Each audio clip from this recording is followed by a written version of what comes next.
Okay, so that was taken on a pretty cold day, although it doesn't look cold. The sun's shining pretty bright. But ages ago, when I was in England, I was being subjected to a lot of stress. We didn't have a home of our own at the time. I was living with certain people, and that was my husband and me I'm talking about. And I was pregnant with twins. I didn't know I was having twins at the time because there was no ecography and all that kind of stuff, technical kind of stuff. I just didn't know. And nobody bothered to tell me anyway. And you came back here to Spain to create a new kind of life for us back here, which didn't go down very well with me because it was getting near to Christmas and it was very cold and I was very much on my own with very little emotional support.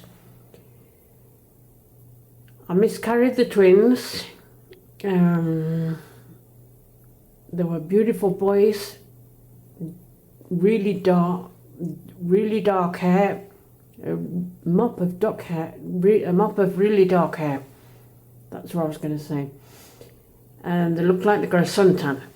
That's what I'm going to say in that sense. I sat with them and I held their little hands, and their little hands gripped my fingers very tight. They were just 23 and a half weeks old. I'm not going to say any more than that. Going fast forwarding a couple of 3-4 days later, maybe 6 or 7, I'm not sure now because I was in a daze. You just don't get over that kind of thing just like that.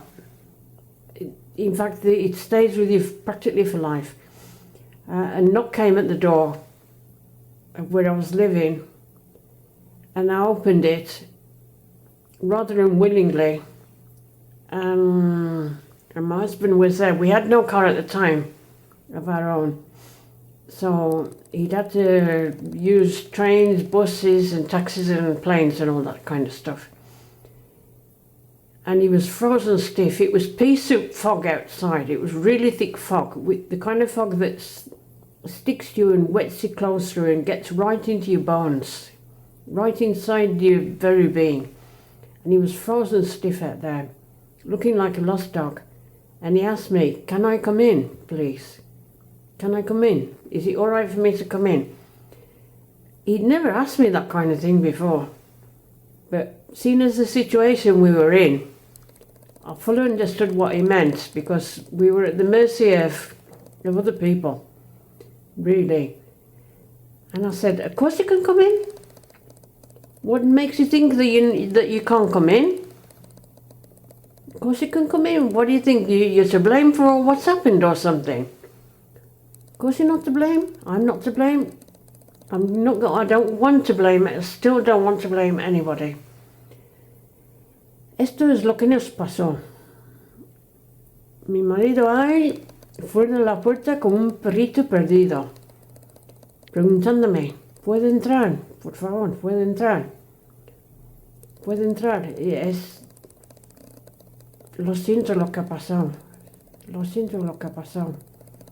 Y yo le dije, "No es culpa tuya, joder. No es culpa tuya. Esto ha pasado y ya está." Y luego lo hablamos, y mucho más tarde lo hablamos y lo hablamos.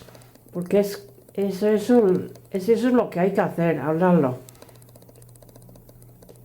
Y más adelante, un año más tarde, nos fuimos para España, porque nos saltamos las condiciones y las restricciones y todo lo negativo que nos rodeaba. Nos venimos para España y nos quedamos pues un buen rato. Y dejamos esa mala época atrás, por lo menos durante un rato.